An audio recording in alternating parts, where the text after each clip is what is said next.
శ్రీ సచ్చిదానంద సద్గురు సాయినాథ్ మహారాజ్ की जय. శ్రీ సమర్థ రామదాస విజయం. అధ్యాయం 13.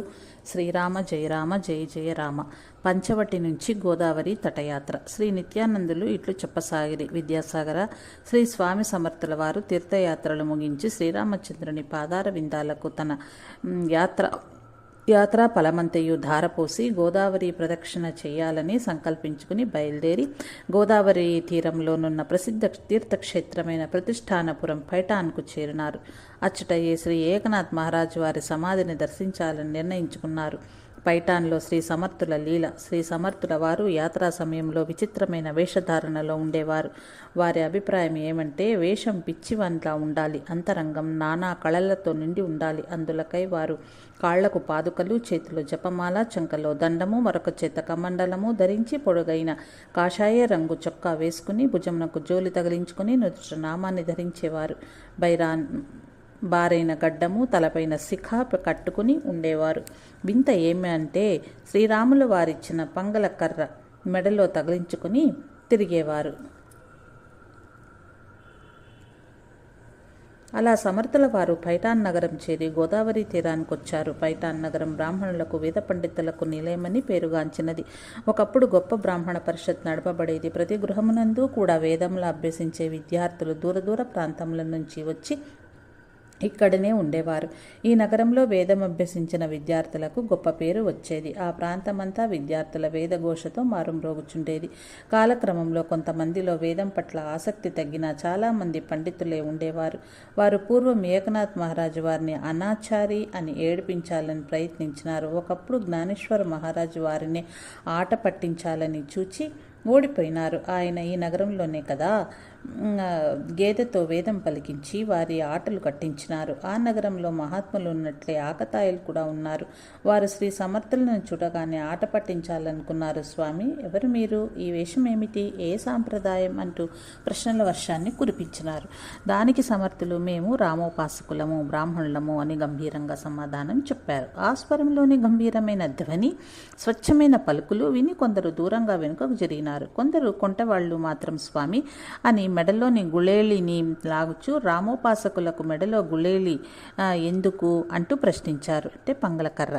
అందులకు శ్రీ సమర్థులు, మేము స్వేచ్ఛాచారులము, మానసిక ఉల్లాసం కొరకు దాన్ని ఎప్పుడైనా ఉపయోగిస్తాము అన్నారు. అలాగా అంటూ ఒక చిన్న రాయి అందిస్తూ, ఏది గురి చూసి ఆ గ్రద్దను కొట్టు చూద్దాము నీ సామర్థ్యం అన్నాడు. శ్రీ సమర్థులు నిజంగానే ఆ రాయి అందుకుని కొట్టనా అన్నారు. కొట్టు, మరి నీ ప్రతాపం మాకు తెలియాలిగా అన్నాడు ఆ వ్యక్తి. సరే అంటూ గురి చూచి సమర్థులు కొట్టారు. ఆ రాయి ఎగిరే గ్రద్దకు తగలటము, అది సమర్థుల కాళ్ల వద్ద పడటము క్షణంలో జరిగిపోయింది.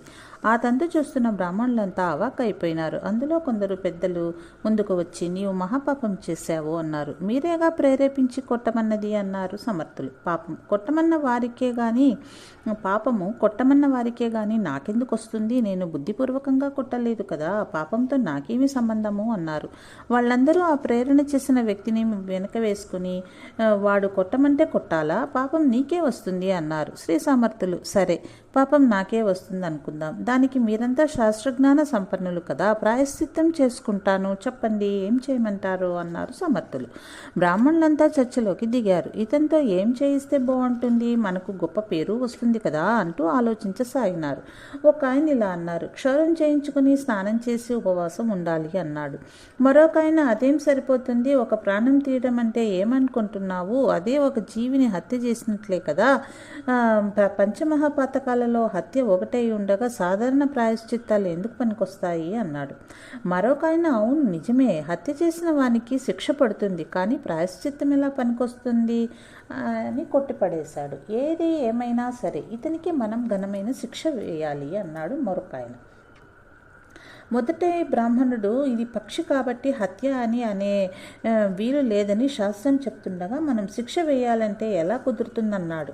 కీటకాలను చంపితే అసలే పాపం రాదు, అవి అల్పజీవులు కాబట్టి. పక్షులను చంపితే కొంచెం పాపం వస్తుంది, ఎందుకంటే అవి అమాయక జీవులు హాని చెయ్యవు కాబట్టి. పశువులను చంపితే అంతకన్నా ఎక్కువ పాపం వస్తుంది, ఎందుకంటే అవి మానవులకు ఉపకార జీవులు కాబట్టి. మనుషులను చంపితే మహాపాపం, అది హత్య. అందులోనూ బ్రాహ్మణుని చంపితే బ్రహ్మహత్య, అది అసలు శిక్షతోనూ పోదు. అది అసలు శిక్షతోనూ పోదు, ప్రాయశ్చిత్తంతోనూ పోయేది కాదు. ఇదే శాస్త్రం చెప్పినది అంటూ విషదంగా చెప్పాడు ఒక పెద్ద మనిషి. మరి ఇప్పుడు ఇతనికి ఏం ప్రాయశ్చిత్తం చూసిద్దాము అని ఒకరికొకరు మొగాలు చుచ్చుకుంటున్నారు. ఏమో, పక్షి గురించి ఏ శాస్త్రంలోనైనా ప్రాయశ్చిత్తం ఉన్నట్లు నసలు నేను చదవనే లేదు అన్నాడు మరొక ఆయన. వారిలో వారికి మాట కలవలేదు. ఒకరు ప్రతిపాదించిన దాన్ని మరొకరు కొట్టిపారేశారు. ఇంతసేపు చర్చించినా ఎవరూ ఏమీ నిర్ణయించలేకపోయినారు.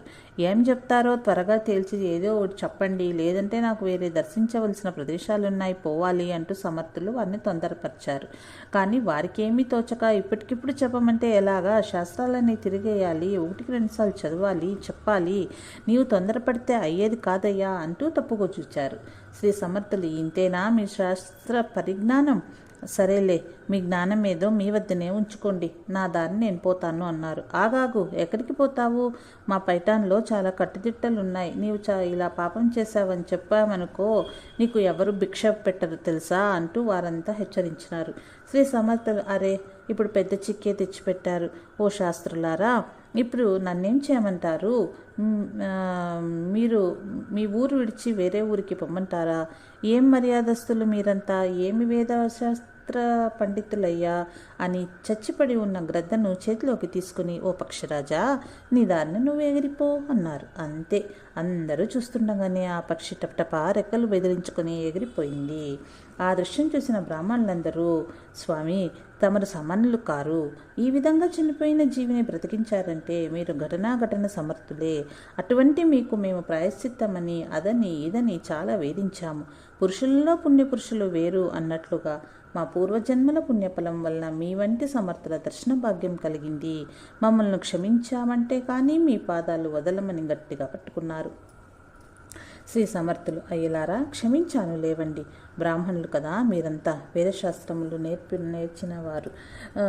అసలు బ్రాహ్మణుడైన వాడు వేదశాస్త్రం నేర్వకపోయినా అహంకారాన్ని ఎప్పుడు వదులుకుంటాడో అప్పుడే వందనీయుడవుతాడు.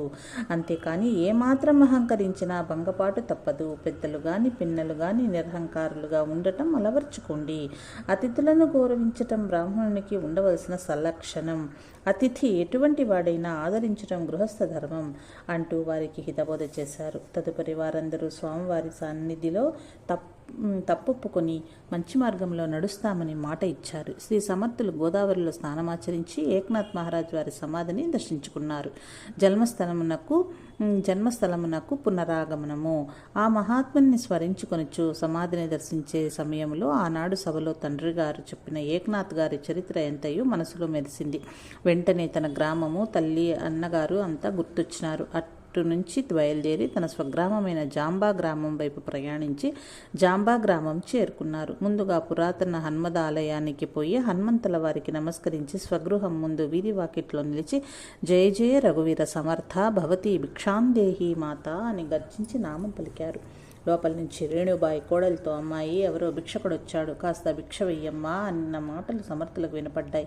తల్లి, వీడు ప్రేమ భిక్షకై వచ్చినాడు అని పలికేసరికి తల్లి అతని స్వరం గుర్తుపట్టింది. అది కాక ఆ మాటల చమత్కారం తన చిన్న కొడుకుదేనని తెలుసుకుంది. ఎవరు? నారాయణ, నా ప్రియపుత్రుడేనా? నాయనా, లోపలికి రా, అయ్యో నాకు కళ్ళు కనపడవాయే అని ఆమె అంటుండగానే బిరబిరా లోనికి వచ్చి తల్లికి పాదాభివందనం చేశారు. ఆమె కొడుకును లేపి కౌగలించుకుని, నారాయణ, నా కన్న తండ్రి, ఇన్నాళ్లకు నీకు అమ్మ గుర్తొచ్చిందా? ఎంత పెద్దవాడవైపోయినావురా అంటూ ఆయన శరీరంను చేత్తో తడంతూ, ఇదేమిటి సన్యాసిలాగా గడ్డాలు జుట్టును అంటూ ఉంటే సమర్థులు ముసిముసి నవ్వులు నవ్వుచున్నారు. ఇంతలో శ్రేష్ఠుడు ఇంటికొచ్చారు. సమర్థులు అన్నగారికి పాదాభివందనం చేశాడు. తమ్ముని లేపి ఆలింగనం చేసుకుని, సోదరా, ఎలా ఉన్నావు? అమ్మ నేను తలవని క్షణం లేదనుకో. ఆనాటి నుంచి ఈనాటి వరకు ఆమె నేను తలంచి ఏడ్చి చూపు కోల్పోయింది. ఎంత చెప్పినా వినిపించుకోదు. తమ్మునికేమీ కాదు, తప్పకుండా ఏనాటికైనా వస్తాడని ఎంతో చెప్పాను అని ఆనందపరవశుడై పలికినాడు. తల్లికి చూపునిచ్చుట. శ్రీ సమర్థులు అన్నగారిని కుశల ప్రశ్నలు వేశారు. చేశారు. ఊరిలోని తన తోటి స్నేహితులందరినీ పేరు పేరున విచారించారు. తల్లి వారి యొక్క ఆనందంలో తాను పాలు పంచుకోలేకపోతున్నానని బాధపడుతుండగా తల్లి ప్రక్కన కూర్చుని, అమ్మా ఇటు చూడు అంటూ తన చేత్తో ఆమె 2 కళ్ళు తుడిచారు. ఆమె సంతోషానికి మేరలేదు. నారాయణ శ్రేష్ఠుడా, నా కళ్ళు కనిపిస్తున్నాయి. నారాయణ, తల్లి రుణం తీర్చుకున్నావు కదరా, గుడ్డి దానికి చూపునిచ్చావు. కళ్ళు లేకపోతే కలియుగం లేదన్నట్లు చూపు పోయి నేనెంత బాధపడుతున్నానో నా తండ్రి. నారాయణ, నీవు సామాన్యుడవు కావురా. ఈ వంశ ప్రతిష్టను ఆచంద్ర తారార్కము నిలబెట్టేవాడవు. ఆనాడు నాథ్ మహారాజ్ వారి దర్శనానికి మీ ఇద్దరిని తీసుకుని మీ తండ్రి గారు నేను వెళ్ళినప్పుడు వారు చెప్పినారు, జ్యేష్ఠుడు వంశోద్ధారకుడు, చిన్నవాడు జగదోద్ధారకుడు అవుతాడని. కానీ నా మమకారం వల్ల నేనే ఈ స్థితిని కొని తెచ్చుకున్నాను. మీ తండ్రి గారు రాజయోగి, వారు ఆనందలోకాలకు వెళ్ళిపోయారు. ఈ దుఃఖాలన్నీ నా నెత్తినే పడినవి అంటూ గతాన్ని గుర్తు చేసుకున్నది రేణుబాయి.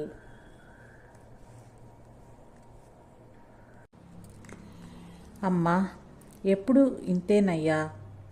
నీవు వెళ్ళినప్పటి నుంచి నేనెంతగానో ఓదార్స్తూనే ఉన్నాను.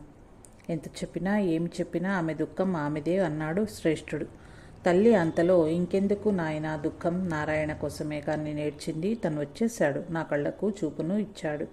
ఇక నేను ఏడ్చే పనేముంది అంటూ, ఒరే నారాయణ, ఇన్నాళ్ళు దేశం తిరిగి నీవు ఈ భూత విద్యలు ఎక్కడ నేర్చుకున్నావురా అన్నది. సమర్థులు నవ్వుకుంటుండగా శ్రేష్ఠుడు, అమ్మ అట్లా మాట్లాడవచ్చునా, తమ్ముడు ఇంత శక్తి సంపన్నుడైనందులకు మనం ఎంతో ఆనందించాలమ్మా అంటుండగా సమర్థులు, అమ్మ హోతే వైకుంఠే చే కోని సిరవే అయోధ్యా భువని లాగే కౌసల్యస్థని తెంచి భూత్గే మాయ్.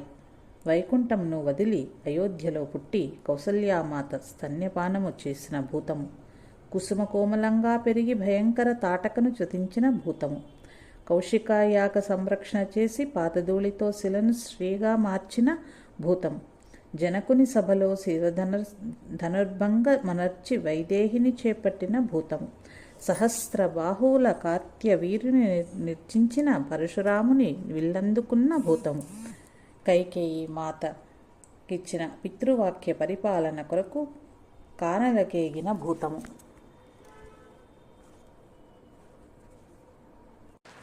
14 వనముల చరించి తాపస్సుల సంకటముల తీర్చిన భూతము, వాలిని వధించి సుగ్రీవుని రాజుని చేసి వారధిగట్టి లంకను చేరిన భూతము, విభీషణుని రక్షించి దుష్టరావణ కుంభకర్ణుల శిక్షించిన భూతము, సీతామహాసాధ్విని పర్యంకమున ధరించి లక్ష్మణ భరత శత్రుఘ్నులతో కొలువైన భూతం, సర్వభూతముల హృదయాంతరమున నుండిన రామరాయుడను భూతము, నిత్యము ఏమరక హృదయమున నిలిపి రామదాసు చేత కీర్తించబడు భూతము, ఆ శ్రీరామభూతము యొక్క కృపయే ఈ భూత విద్యాయని తెలియము తల్లి అన్నారు. ఆ ఇంటిలో పండుగ వాతావరణం నెలకొన్నది. సోదరుని శక్తి సామర్థ్యాలు చూచి శ్రేష్ఠుడు చాలా సంతోషించెను. 14 సంవత్సరాలు శ్రీరాముడి అరణ్యవాసానంతరము భరతునికి దర్శనమిచ్చిన సంఘటనను అందరూ గుర్తు చేసుకున్నారు. సమర్థులు తనలో ఏమాత్రము బంధుప్రీతి లేకున్నను, పూర్ణ విరాగము నెలకొని ఉన్నను, పైకి మాత్రం అందరినీ ప్రేమపూర్వకముగా పలకరించుచు కొంతకాలము గడిపెను. శ్రేష్ఠుడు తమ్మునితో సంభాషించుచు ఆధ్యాత్మిక అనుభవములను వినిపించమని మరీ మరీ కోరివి చెప్పించుకునేవారు. సమర్థుని పరిపూర్ణ జ్ఞానిగా ఆయన గుర్తించెను. తమ్ముని బుద్ధి కుశలతయు సామాజిక విజ్ఞానమును తెలుసుకుని అన్నగారు ఆశ్చర్యమగ్నులయ్యేవారు. తీర్థయాత్ర విశేషాలు మరియు క్షేత్రమునందుల విశిష్టతలు తెలిసి అపారమైన సంతోషం పొందినారు. ఆయా క్షేత్ర సందర్శనము తాను చేసినంత ఆనందము పొందెను.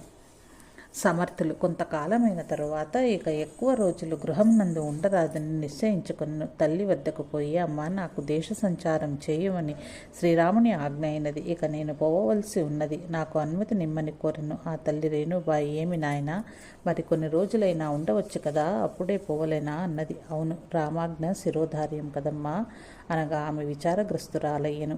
తల్లికి తత్వబోధ, ఆమె మనసు గ్రహించుకుని ఆమెకు హితబోధ చేయవల్లని ఆనాడు కపిలుడు దేహహూతికి బోధించినట్టు తత్వబోధ చేయబూనెను. అమ్మ, భౌతికమైన శరీరాలు, ఐశ్వర్యము, సుఖభోగాలు అశాశ్వతములే. కొంచెం ఆలోచించిన ఎడల నీకే అది బోధపడును. శరీరము ఒకప్పుడు లేదు, మధ్యలో జీవుడు ధరించినందువలన జీవితం అనేది ఏర్పడింది. కానీ ఇది ఎంతకాలం ఉండును? ప్రతి వారికి మృత్యువు వెన్నంటియే ఉన్నది.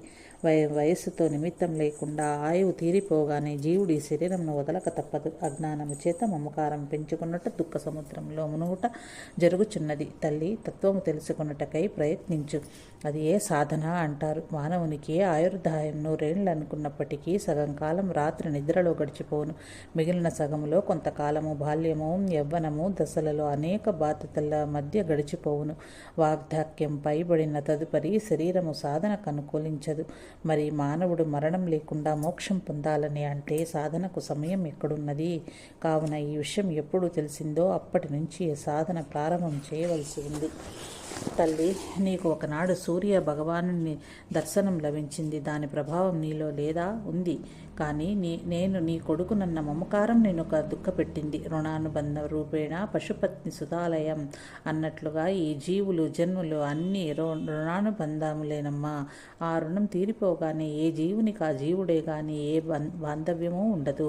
చూడు, నీ కళ్ళ ఎదుట ఎంతమంది చనిపోలేదు. కాలచక్రం గర్భంలోని పిండములను, శిశువులను, బాలులను, యువకులను, విఘ్నులను, దేవతలను కూడా మృంగివేస్తుంది. బయట చర్మము, లోపల రక్తము, మాంసము, ఎముకలు కలిగిన ఈ శరీరం నిలిచేది కాదు. దీనిలో జీవుడున్నప్పుడే శ్రీరాముని కృపతో నామస్మరణతో తత్వాన్ని తెలుసుకోవాలి.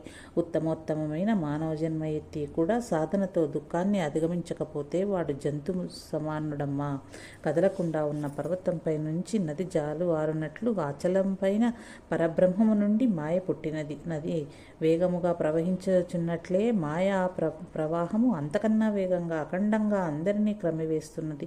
నది మధ్యలో వంపులు, వంకర్లు, సుడిగుండములు, నురుగు తెట్టెలు, తరంగాలు, బురద, ఊబిగుంతలు, అగాధములు ఎట్లు ఏర్పడుచున్నవో మాయా ప్రవాహంలోనూ అట్లే ప్రమాదకరమైన సుడిగుండములు అదృశ్యంగా ఉన్నవి. నీటి యందు అమృతము కలిపిన అమృత గుణము వచ్చును, విషము కలిపిన విషగుణము వచ్చును. నీటి యందు సుగంధం కలిపిన సుగంధమే పరిమళించు జలమగును, దుర్గంధం కలిపిన దుర్గంధం వచ్చును. అదేవిధంగా మానవుని మనస్సులో అజ్ఞాన భావనలు నిండుకుంటే దుఃఖమునకు దారి తీస్తుంది. జ్ఞానంతో నిండుకుంటే దుఃఖం దూరం అవుతుంది. అది అసలైన ఆనందానుభూతి. నదిని దాటుటకు చిన్న పడవ ఎట్లు ఉపయోగపడును అట్లే భగవన్నామ జపమను పడవ ఈ మాయామోహ సంసారమును నదిని దాటించును. సాధన చేత తరించుము తల్లి, దుఃఖమును వీడుము. సర్వము భగవంతుని అధీనమై ఉన్నప్పుడు నేనెలా దుఃఖించవలేనని నీవే ప్రశ్నించుకొనుము. అప్పుడు దుఃఖమునకు నీలో చోటు ఉండదు. అమ్మ, ఒక్కసారి ఆలోచించు అని సుదీర్ఘంగా బోధించెను. తల్లి దగ్గర సమర్థులు సెలవు కోరే సమయానికే కొందరు గ్రామస్తులు మరియు అతనితో చిన్నప్పుడు ఆడుకున్న స్నేహితులు శ్రేష్ఠుడు అక్కడికి వచ్చి ఉన్నందువలన శ్రీ సమర్థులు తల్లికి వేదాంతము, తత్వజ్ఞానము బోధించుచుండగా అచ్చటి వారందరూ శ్రద్ధతో ఆలకించారు, ఎంతో ఆనందించారు. రేణుబాయితో వారంతా ఇలాగన్నారు. నిజమే కదా అమ్మా, ఆనాడు నారాయణ వివాహం చేసుకోకుండా వెళ్ళిపోయి తపస్సు చేసి భగవద్ అనుగ్రహాన్ని పొంది దేశమంతా తిరిగినందువల్లనే కదా ఇంత వివరంగా జ్ఞానబోధ చేసి మనందరికీ కళ్ళు తెరిపించాడు. ఇటువంటి జ్ఞానబోధలు ఇంకా దేశంలో ఎందరికో చెయ్యాలి. కాబట్టి ఆయనను సంచారానికి పోనీయడమే మంచి పని అని రేణుబాయితో చెబుతూ ఇంకా ఇలా అన్నారు. తల్లి, నీవెంతో పుణ్యాత్మురాలివి. మహనీయుడైన భర్తను పొందావు, మహాత్ముడైన గురువును పొందినావు, మహామహిమాన్వితుడైన కుమారుణ్ణి కన్నావు. ఇది మన గ్రామానికే ఎంతో గర్వకారణం కదా. నీవు మహాయోగి రాజుకే మాతవు. అతని కీర్తి ఉన్నంత కాలము నీ కీర్తి కూడా చిరస్థాయిగా నిలుస్తుంది కదా తల్లి అన్నారు. శ్రేష్ఠుడు కూడా తల్లికి అదే విధంగా బోధించాడు. అమ్మ, నీ కుమారుడు జగత్ కళ్యాణానికై పోవచ్చుండా నీవు అడ్డు చెప్పరాదు. ఆ రోజున నీవు అనుమతించవని చెప్పకుండా వెళ్ళినాడు. ఈనాడు ఎంత గొప్ప యోగిరాజే తిరిగి వచ్చినాడు. అతన్ని శక్తి సామర్థ్యాలు నీకు చూపు ప్రసాదించినప్పుడు నీవు అర్థం చేసుకున్నావు కదా. ఇప్పుడు శక్తిని లోక కళ్యాణానికి వినియోగించనివ్వాలి కానీ అడ్డుకట్టలు వేయరాదు. నీవు ధైర్యం వహించి తమ్మునికి సంతోషంతో అనుమతిని ప్రసాదించు మాత. నీకు గురుమాతవనే బిరుదు వస్తుంది అంటూ తల్లిని బ్రతిమాలాడు. తల్లి సంతోషంగా అనుమతించుట ఇద్దరూ కలిసి ఏకకంఠంతో చెప్పగా ఆ మాత నిజంగానే కుమారుని బోధతో దుఃఖం దూరం కాగా ఆనందంగా తనయుని దగ్గరకు తీసుకుని శిరము ముద్దాడి, నాయన దేశోద్ధారణ జాతి రక్షణకు అంకితమై నీ జ్ఞానంతో మానవులను దుఃఖ సముద్రం నుంచి తీరం చేర్చు. ఇకపైన నేను నీ గురించి దిగులు పెట్టుకోను. నా పుత్రుడు అందరి చేత స్తుతించబడుతుంటే నాకు ఆనంద బాష్పాలు వస్తున్నాయి. వెళ్ళి దిగ్విజయం సాధించు తండ్రి అంటూ వీడ్కోలు పలికింది అన్నారు. ఆలింగనం చేసుకుని వీడ్కోలు పలికినాడు. దిగ్విజయోస్తు అని దీవించాడు. వదిన గారు కూడా దీవెనలు ఇచ్చింది. గ్రామస్తులందరూ పాదాభివందనాలు చేసి శ్రీ సమర్థ రామదాస స్వామీజీకి జై అంటూ జై జయ ధ్వానాలు చేసినారు. బాసర క్షేత్ర సందర్శనము. అందరి వద్ద సంతోషంతో వీడ్కోలు తీసుకుని శ్రీ సమర్థులు మరలా గోదావరి తీరంలో ప్రయాణిస్తూ తన యాత్రకై సాగినారు. ఆ విధంగా కొంత దూరం ప్రయాణించి శ్రీ సమర్థులు గోదావరి తీరంలోని వాసర బ్రహ్మేశ్వర క్షేత్రమునకు చేరినారు. అచ్చట వేదవ్యాస మహర్షిచే ప్రతిష్ఠించబడిన శ్రీ జ్ఞాన సరస్వతి మాత దేవాలయం ఉన్నది. నదీ స్నానం చేసి ఆ మాతను దర్శించుకున్నారు. ఆమె కృపా కటాక్షాలకై కొంతసేపు ధ్యానించినారు. విద్యాసాగర, ఎటువంటి విద్యావేత్తలైనా పండితులైనా ఆ మాత యొక్క అనుగ్రహం లేనిదే ముందుకు సాగలేరు. యథార్థంగా సరస్వతీ మాత యొక్క స్థానం మానవుని మస్తిష్కంలోనే ఉంది. మానవ దేహమే ఆమెకు ఆలయం. ఈ మర్మం అందరికీ తెలియదు. ఇది నిగూఢమైన శక్తి. మన పెద్దలు విద్యల కొరకు ఆమెను ప్రార్థించమని అతి చిన్న వయసు నుంచి ప్రబోధిస్తారు. దానినే ఆచారంగా ముందుగా గణపతిని, తర్వాత సరస్వతిని మనం ప్రార్థిస్తూ ఉంటాము. మన శరీరంలోని ఆసన స్థానంలో మూలాధార చక్రంలో గణపతి ఉన్నాడు. అచ్చటి నుంచి వెన్నెముక ద్వారా పైకి పోతే పై భాగంలో సరస్వతీదేవి ఉన్నది. మన వెన్నెముకయ్య ఆమె చేతిలోని వీణగా చెప్పబడింది. అదే మన తలలోని ఆలోచనలు చేసే తెలివి అనే శక్తి ఆమె వీణాగానమే. ఆ తెలివి తేటగా వ్యక్తీకరించబడితేనే ఈ లోకంలో మానవుడు ఎన్నింటినో సృష్టిస్తాడు. తానే ఆవిష్కరించానని గర్వపడుతున్నాడు. ఆమె యొక్క దివ్య శక్తి విన్యాసమే ఈ ప్రపంచమని యోచించడు. ఆమె ఈ సృష్టికి కర్తగా ఉన్న పరమేష్ఠికి సహాయకురాలు. అందుకని బ్రహ్మదేవుని ఇల్లాలు అన్నారే కానీ ఈ మాత యొక్క విలాసము ఉత్తమోత్తమ రీతిలో గ్రహించి ఉపాసించిన వారు ఆమె కృపకు పాత్రులై కీర్తి ప్రతిష్టలు గడించారు. ఎందరో కవులు, గాయకులు ఆమెను బాహ్యంగానూ ఆంతరికంగానూ ఆరాధించినారు. ఆమె కృప లేకుంటే ఎంత తెలివిగలవారైనా మరపు అను మాయలో మునిగిపోగలరు. కావున యోగులు, మహాత్ములు, ఋషులు, మునులు ఆమె యొక్క శక్తి సామర్థ్యాలను తెలిసి ఆరాధిస్తారు. ఆ కారణంగానే శ్రీ సమర్థులు ఆ తల్లిని ప్రసన్నం చేసుకున్నారు.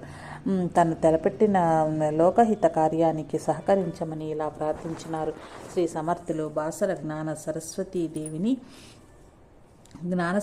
దేవిని ప్రార్థించుట. ఓ జగజ్జనని లోకమాత, నీవు జ్ఞానస్వరూపిణివి. అమ్మ, నీ దయ వలననే అజ్ఞాని అయిన మానవునికి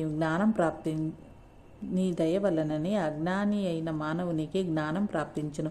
జ్ఞాని అయిన పిదపవాడు విజ్ఞానిగాను, విజ్ఞాని అయిన వాడు సుజ్ఞానిగాను మార్పు చెందుచు పూర్ణ జ్ఞానిగా చేయగల మహాతల్లివి నీవేనమ్మా. నేను శ్రీరాముని ఆజ్ఞ ప్రకారం ప్రజల్లో భక్తి చైతన్యం కలిగించి ధర్మోద్ధరణ సంకల్పించి ఉన్నాను. హే మాత, నీవు నా కార్యమునకు అండగా నిలిచి ఉత్తమ నీతి మార్గమును యోగ మార్గములను నా వాక్కు ఎందు పలికించవేటదను.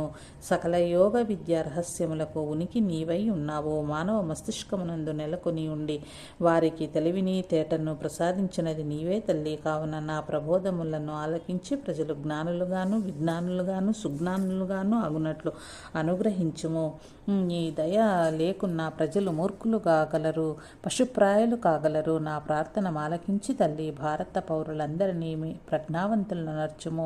భారతి, నీకివే నా శతకోటి ప్రణామములు చేకొనుమమ్మ అని ప్రార్థించెను. అక్కడి నుంచి బయలుదేరి కొంత దూరంలో గల శ్రీ ధర్మపురం అనే క్షేత్రానికి చేరినారు. అచ్చట లక్ష్మీ నరసింహస్వామి వారు వేంచేసి ఉన్నారు. అది అత్యంత పురాతనమైన క్షేత్రము. దుష్ట సంహారకుడైన నరసింహుని దర్శించి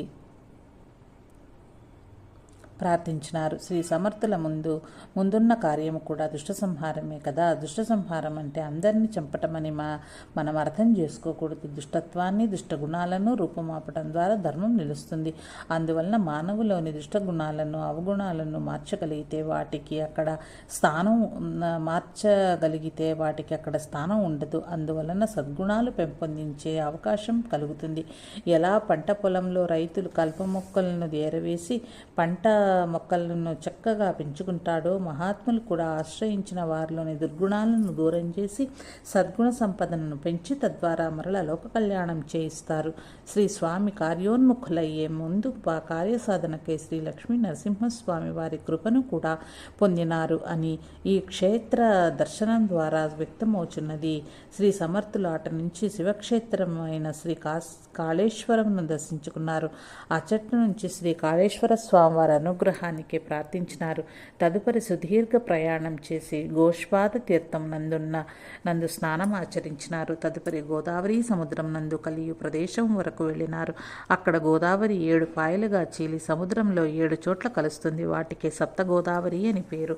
అక్కడి నుంచి మరలి గోదావరి 2వ తీరంలో ప్రయాణించి ఇదే విధంగా మార్గమధ్యమున్న క్షేత్రములు, నగరములు, గ్రామములు దర్శించుచు తాము బయలుదేరిన నాసికకు చేరి త్రయంబకేశ్వరుని దర్శించినారు. తదుపరి పంచవటిని చేరుకుని శ్రీరామ దర్శనం చేసుకున్నారు. శ్రీరామచంద్ర స్వామిని ఇలా ప్రార్థించినారు. హే ధర్మస్వరూప, సీతా మనోహర, హే రావణ దర్ప వినాశ, దైత్య కులాంతక, జయహో రణధీర, నీ ఆజ్ఞను పాలించి ఇంతవరకు ధర్మస్థాపనకు భూమికను తయారు చేసుకుంటుని. ఇక